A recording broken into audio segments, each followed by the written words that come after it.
Hai, masih bersama saya, Mr. G. Bicara. Tentu saja bicara tentang kebenaran berdasarkan fakta, data, dan realita. Teman-teman, mungkin teman-teman sudah mengikuti setiap tahapan ya, proses persidangan yang terjadi. Gugatan cerai Baim Bong kepada Paula Verhoeven di Pengadilan Agama Jakarta Selatan. Tentu saja teman-teman semua juga sudah melihat seberapa besar peluang, seberapa banyak bukti-bukti yang diajukan, seberapa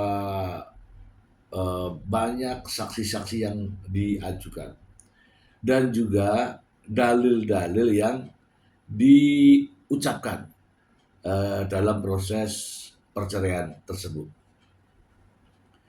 Dan juga teman-teman pasti melihat mendengar ucapan-ucapan, kalimat-kalimat yang keluar dari pihak-pihak yang berperkara, ya dalam hal ini pihak Baim Bong dan juga pihak Paula Verhoeven. Nah tentunya hal ini akan menjadi sebuah gambaran keputusan.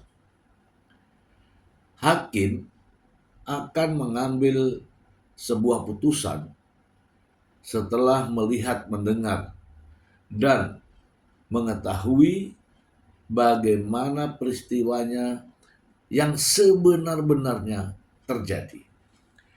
Dalam mengambil keputusan, hakim tentu saja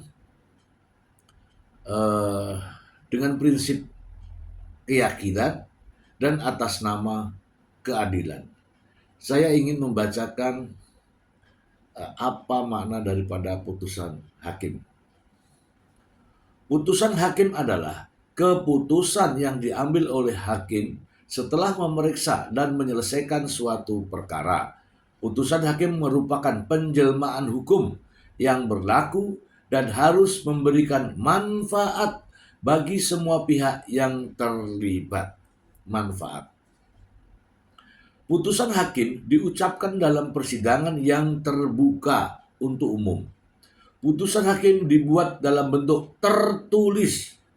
Putusan hakim merupakan hasil musyawarah hakim setelah melalui proses dan prosedural hukum acara perdata. Putusan hakim harus memberikan manfaat bagi semua pihak yang terlibat. Ini yang penting nih, ini yang penting. Putusan hakim tidak boleh menimbulkan konflik baru bagi para pihak yang berperkara dan masyarakat.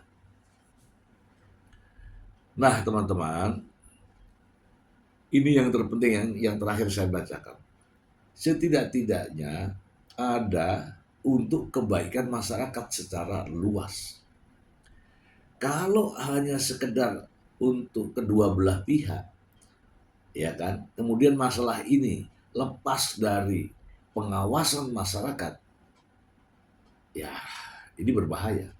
Jadi masyarakat, kita, saya, Anda, mereka-mereka, kita semua adalah bagian daripada masyarakat. Yang artinya adalah juga menanti putusan ini. Sehingga nantinya putusan ini tidak menimbulkan konflik di masyarakat. Saya ingin teman-teman juga pemeriksa ya, baik itu yang mendukung Baim Bong maupun yang mendukung Paula Verhoeven. Selama ini kita hanya bisa nonton, menyaksikan. Sekarang berbeda teman-teman. Berbeda. Jadi masyarakat juga memiliki kepentingan. Apa kepentingannya? Agar tidak menjadi konflik semua putusan hakim. Jadi hakim-hakim dalam mengambil keputusan juga harus mempertimbangkan kepentingan masyarakat. Sekarang Sekarang nih teman-teman ya, saya ingin menyajikan. Silakan teman-teman memilih. Ya. Anda percaya yang mana? Sekarang teman-teman menjadi hakim ya, hakimnya masyarakat ya. Teman-teman percaya yang mana?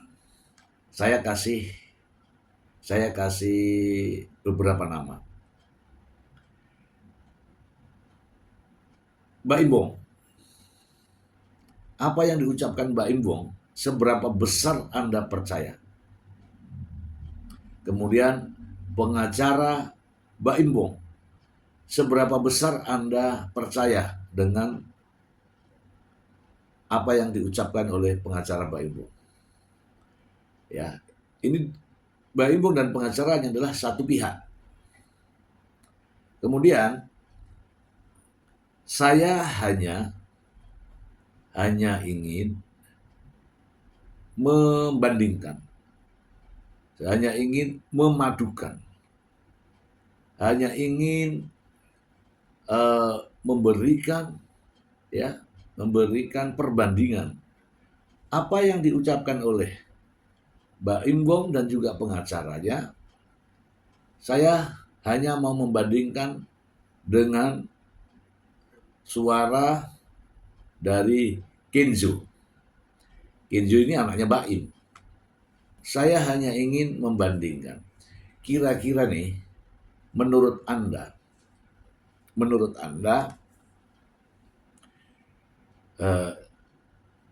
ucapan yang diungkapkan oleh ketiganya ini, Kenzo, pengacara, Mbak Imbong, yang mana yang Anda percaya? Yang mana yang kira-kira benar-benar memiliki makna yang diungkapkan dalam hati? Bukan hanya sekedar lipstik, ya, manisnya bibir. Ya, ketiganya ini ungkapannya memiliki kepentingan. Nah, dari ungkapan-ungkapan ini, silahkan Anda memutuskan. Jika Anda menjadi seorang hakim, kira-kira pernyataan yang mana yang akan Anda pilih sebagai suatu pernyataan yang benar-benar bisa membuktikan persoalan. Kita mulai dari sekarang. Ngapain gue di sini? Gue berkali-kali Paula nganterin anak ini untuk supaya sama elu. Sampai sekarang sampai bingung. Maksudnya semua diputar balikan, serasa saya itu yang paling jahat. Dan di pengadilan saya juga bilang, saya sekarang mikir gimana caranya anak dekat sama ibunya. Dan pas waktu forensik anak juga, saya pengaduannya ke mereka, tolong deketin anak sama ibunya lagi.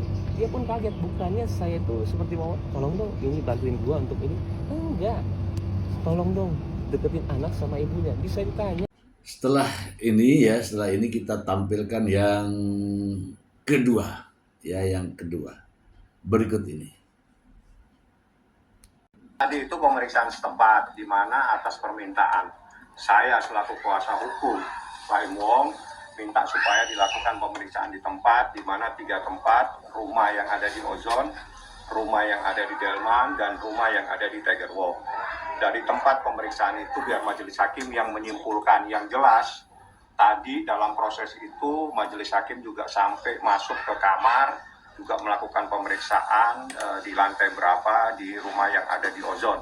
Artinya hal tersebut untuk melihat kelayakan tempat untuk 2 orang anak tersebut.